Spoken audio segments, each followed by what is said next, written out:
एक decorated military officer Amazon के गहरे जंगल में लॉस्ट सिटी ऑफ जेट की तलाश में निकलता है और फिर अचानक गायब हो जाता है। इस राज को सुलझाने की कोशिश में 100 से ज़्यादा लोग अपनी जान दे चुके हैं। सबसे हैरानी की बात, फॉसेट ने जाने से पहले कहा था, अगर हम वापस ना आए तो रेस्क्यू मत भेजना। आखिर ऐसी कौन सी चीज़ थी जिसका डर सिर्फ उसे था?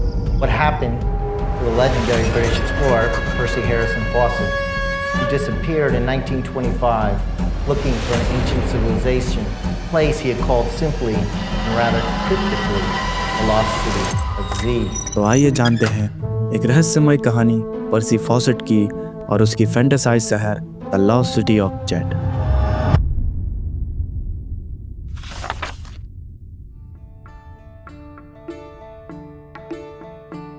पर्सी फॉसेट का जन्म 18 अगस्त 1867 को हुआ था, जगह टर्की, इंग्लैंड।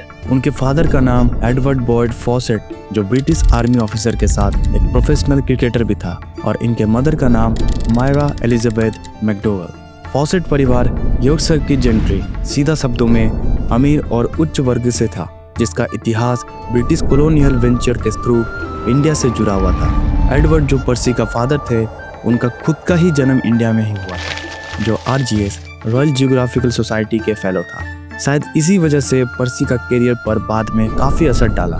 फॉसेट की बर्थ डेट को लेकर हिस्टोरिकल रिकॉर्ड में एक नोटिसेबल कंफ्यूजन है। कुछ सोर्सेस जैसे कि एस्ट्रोलॉजिकल रिकॉर्ड्स 31 अगस्त 1866 को जिक्र करते हैं, लेकिन मिलिट्री डॉक्यूमेंट्स, फैमिली आर्काइव्स और बायोग्राफिकल अकाउंट काफी हद तक 18 अगस्त को सपोर्ट करते हैं। ये इनकंसिस्टेंसी शायद रिकॉर्ड बनाते वक्त किसी ने गलती से गलत डेट लिख दी हो या फिर लोगों ने अलग अलग तारीख बताई हो। पर्सी का बड़ा भाई एडवर्ड डगलस फॉसेट एक फिलोसोफर, नॉवेलिस्ट और माउंटेनर के रूप में उभर कर आया। उसकी ईस्टर्न मिस्टिसिज्म पर लिखी गई चीजें और एडवेंचर नॉवेल्स शायद पर्सी के अंदर अननोन चीजों के लिए फैसिनेशन को और भी बढ़ा गई। ऊपर से उनके पिता एडवर्ड बॉयड की अल्कोहलिज्म के कारण पैसे की दिक्कत और भी बढ़ गई, जिससे घर के एनवायरनमेंट का हालात बिल्कुल सही नहीं था। इसी वजह से पर्सी उन इंस्टीट्यूशन की तरफ खींचा गया जहां डिसिप्लिन और अपॉर्चुनिटीज मिलती थी। फॉसेट ने अपनी शुरुआती पढ़ाई डेवन के न्यूटन एबॉट प्रोप्रिएटरी कॉलेज में की, जहां उन्हें क्लासिकल स्टडीज और साइंस का स्ट्रॉन्ग फाउंडेशन मिला। यही उनकी दोस्ती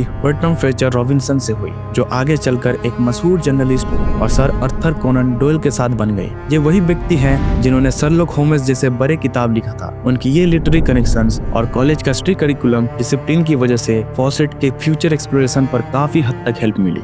1886 में सिर्फ 19 साल की उम्र में फॉसेट ने रॉयल मिलिट्री एकेडमी वुलविच में एडमिशन लिया। ये एकेडमी आर्टिलरी ऑफिसर्स को ट्रेन करने के लिए फेमस थी। इसे एक्चुअली द शॉप भी कहा जाता था, जहाँ कैडेट्स को फिजिकली और मेंटली दोनों तरह से टफ ट्रेनिंग मिलती थी, एडवांस्ड मैथ्स, इंजीनियरिंग और बैटलफील्ड स्ट्रेटेजी जैसे सब्जेक्ट्स के साथ। वुलविच में फॉसेट की ट्रेनिंग ने उनकी एक स्किल्ड सर्वेयर और मैप मेकर की रेपुटेशन बनाई, जो उनके साउथ अमेरिका के कार्टोग्राफिक मिशंस के लिए काफी क्रूशल थी। 24 जुलाई 1886 को उन्हें रॉयल आर्टिलरी में लेफ्टिनेंट के रूप में कमीशन मिल गया, जो उनके लंबे मिलिट्री करियर की शुरुआत थी। फॉसेट की पहली पोस्टिंग उस ब्रिटिश कॉलोनियल एरियाज में ली गई, जैसे सेलोन, जो अभी श्रीलंका है, माल्टा और साउथ अफ्रीका। सेलोन में उसने रॉयल आर्टिलरी के साथ सर्व किया और इसी दौरान उसका इंटरेस्ट आर्कियोलॉजी में भी बढ़ने लगा। उसने वहाँ के पुराने अवशेष, लोकल ट्रेडिशंस को डॉक्यूमेंट करना शुरू किया। इन एक्सपीरियंसेस ने उससे कॉलोनियलिज्म के एनवायरमेंटल और कल्चरल इफेक्ट के बारे में एक गहरा नजरिया दिया। 1897 में कैप्टन बनने के बाद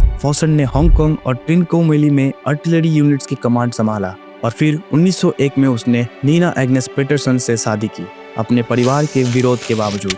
जब 1914 में वर्ल्ड वॉर 1 शुरू हुआ, तब 47 साल के फॉसेट ने अपनी उम्र की सीमाओं को नजरअंदाज करते हुए एक्टिव मिलिट्री सर्विस के लिए वॉलंटियर किया। फ्लैंडर्स में एक आर्टिलरी ब्रिगेड की कमांड संभालते हुए उसकी लीडरशिप को उस समय के top military officers field marshal sir Douglas Haig ने भी रिकॉग्नाइज किया, जिन्होंने 1916 से 1918 के बीच उसका नाम 3 बार मेंशन्स इन डिस्पैचेस में शामिल किया। 1917 में उससे डिस्टिंग्विश सर्विस ऑर्डर DSO भी मिला। फॉसेट का मिलिट्री कैरियर उसके एक्सप्लोरेटरी एम्बिशन से तब जुड़ गया जब 1901 में रॉयल जियोग्राफिकल सोसाइटी ज्वाइन की। वहाँ उसने सर्वेइंग टेक्निक सीखी उन महान एक्सपर्ट्स के अंडर, जैसे सर थॉमस हॉली, जिनके बाउंड्री डिमार्केशन के काम ने फॉसेट के नक्शा बनाने के तरीके को डीपली इन्फ्लुएंस किया।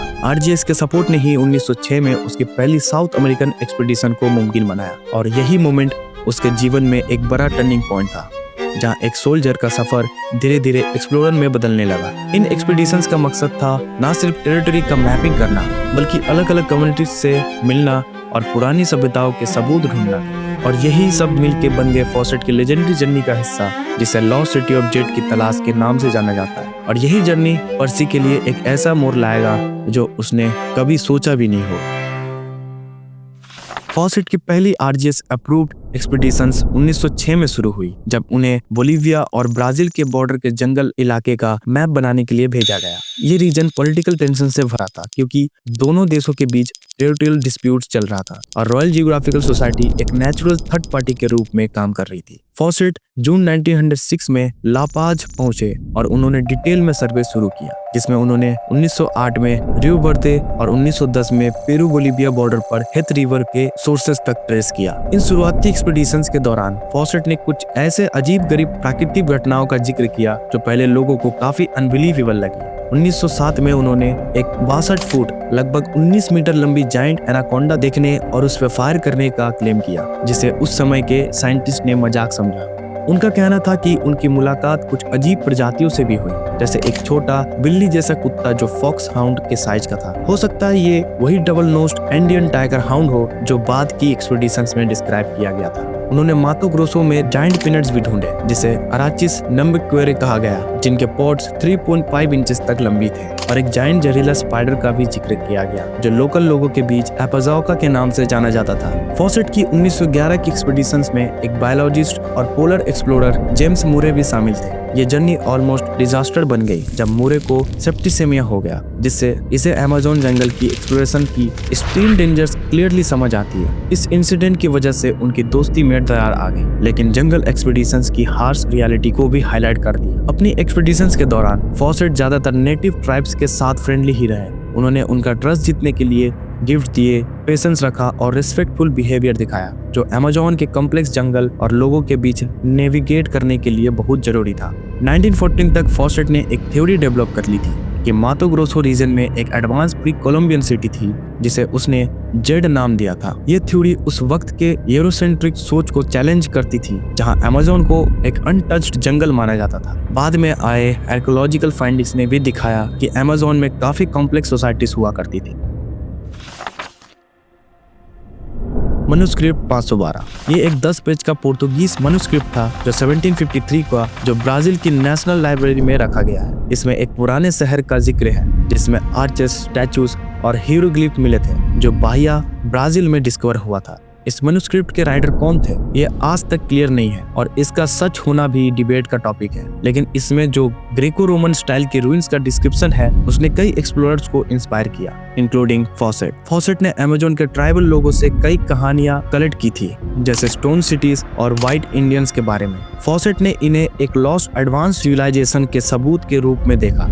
द जेड आइडल, एक 10 इंच का बसाल्ट का फिगरिंग जो सपोजिटली फॉसेट को एच राइडर हगार्ड ने दिया था। इस आइडल पर कुछ अजीब समझ न आने वाले ग्लिप्स बने थे। लेटर एनालिसिस से पता चला कि ये आइडल फेक था, एक होक्स हो सकता है, लेकिन उस टाइम फॉसेट को लगता था कि ये अमेज़न और मेसोअमेरिकन सिविलाइजेशन के कल्चरल कॉन्टैक्ट का प्रूफ है। फॉसेट की थ्योरीज को शुरुआत में काफी लोगों ने डाउट किया था, लेकिन आज के मॉडर्न आर्कियोलॉजी ने उनके आइडियाज को कुछ हद तक सपोर्ट किया है, स्पेशली जब से जिंगू रिवर के पास कुहिकुगु जैसे कॉम्प्लेक्स सेटलमेंट्स डिस्कवर हुए थे। ये फाइंडिंग्स दिखाते हैं कि अमेज़न में पहले से ही बड़े और एडवांस प्री कोलंबियन सोसाइटीज थी, जिनके पास इंफ्रास्ट्रक्चर भी था। इससे फॉसेट के विजन को नई क्रेडिबिलिटी मिलती है एक एडवांस अमेज़ोनियन सिविलाइजेशन के रूप में। फॉसेट की खोज खबर की कोशिशों को वर्ल्ड वॉर 1 ने बीच में रोक दिया था, जिसमें उन्होंने वेस्टर्न फ्रंट पर बहादुरी से सेवा दी। जंग के बाद वो वापस ब्राजील गए ताकि वहाँ के जंगली जीव और आर्कियोलॉजी के स्टडीज फिर से रिज्यूम कर सके। 1920 के अर्ली ईयर्स में फॉसेट को पूरा यकीन हो गया था कि lost city of Z Xingu river के हेडवाटर्स के पास मातो ग्रोसो में छुपी हुई।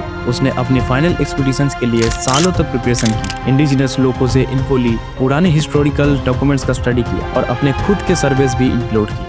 1925 पर्सी फॉसेट अब तक 57 साल के हो चुके थे और अपनी फाइनल एक्सपीडिशन को बहुत ही केयरफुली प्लान किया था। उन्होंने इंटेंशनली एक छोटी और फ्लेक्सिबल टीम चूज की ताकि उनका जंगल पर कम इम्पैक्ट हो और वो इंडिजिनस ट्राइब को प्रोवोक ना करें। उनके साथ थे उनका 21 साल का बेटा जैक फॉसेट और जैक का पुराना दोस्त रेली रिमल, दोनों ही फिजिकली फिट। कैपेबल और लॉयल थे, इसीलिए उन्हें सिलेक्ट किया गया था। फॉसेट जो एक एक्सपीरियंस्ड ट्रैवलर थे, उन्होंने एक्सपीडिशन के लिए केयरफुली इसेंशियल चीजें पैक की थी, जैसे canned food, powder milk, guns, flares, एक सेक्सटेंट और एक क्रोनोमीटर। ये दोनों नेविगेशन के लिए इंपॉर्टेंट टूल्स होते हैं। सबसे इंटरेस्टिंग बात ये थी कि फॉसेट ने पहले ही इंस्ट्रक्शन दे रखा था, अगर हम वापस ना आए तो कोई रेस्क्यू टीम भेजने की जरूरत नहीं है। उनका मानना था कि अगर कोई उनकी तलाश में आया तो उसका भी वही हाल हो सकता है। 20 अप्रैल 1925 को फॉसेट की एक्सपीडिशंस ने क्यूइबा से अपना सफर शुरू किया, जो मातो ग्रोसो की कैपिटल है। शुरुआत में उनके साथ टीम में थे 2 ब्राजीलियन लेबरर्स, 2 घोड़े, 8 म्यूल्स और 2 dogs, plus of course Fawcett और उसकी टीम। जैसे जैसे वो एक्सपीडिशंस आगे बढ़ी, फॉसेट ने रेगुलर अपडेट्स भेजने शुरू किए, क्योंकि उन्होंने अपने एक्सपीडिशंस के मीडिया राइट्स एक न्यूज़पेपर कंसोर्टियम को भेज दिया था। ये डिस्पैचेस उनके सफर को दुनिया के सामने ला रहा था, स्टेप बाय स्टेप। एक्सपीडिशंस की लास्ट कंफर्म कम्युनिकेशंस एक लेटर थी, जो फॉसेट ने अपनी वाइफ नीना को लिखी थी 29 मई 1925 को। ये लेटर भेजी गई थी एक जगह से जिसे डेड हॉर्स कैंप के नाम से जाना जाता है। ये फॉसेट का पुराना कैंप साइट भी था। इस लेटर में फॉसेट ने लिखा था कि अब वो अनएक्सप्लोर्ड टेरिटरी में एंटर करने के लिए रेडी है, सिर्फ जैक और रिमल के साथ। उन्होंने ब्राजीलियन लेबरर्स को वापस भेज दिया था। फॉसेट ने अपने टोन में काफी ऑप्टिमिज्म दिखाया था। उन्होंने लिखा, Jack is well and fit and getting stronger every day, you need have no fear of any failure. उस वक्त तक वो लोग अपर जिंगो रिवर क्रॉस कर रहे थे, जो अमेज़न रिवर का एक साउथ ईस्टर्न ट्रिब्यूटरी है। लेकिन इस डिस्पैच के बाद वो तीनों लोग, फॉसेट, जैक और रिमल, बिना किसी ट्रेस के वैनिश हो गए। रॉयल जियोग्राफिकल सोसाइटी ने जनवरी 1927 में ऑफिशियली डिक्लेयर कर दिया, ये एक्सपीडिशन टीम अब लॉस्ट है, लगभग 2 साल बाद उनकी लास्ट मैसेज के। जंगल के गहरे अंधेरे में जो सच छुपा था, वो अभी सामने आना बाकी है। फॉसेट की अंतिम यात्रा और उसके लापता होने की अनसॉल्व मिस्ट्री जाने पार्ट 2 में।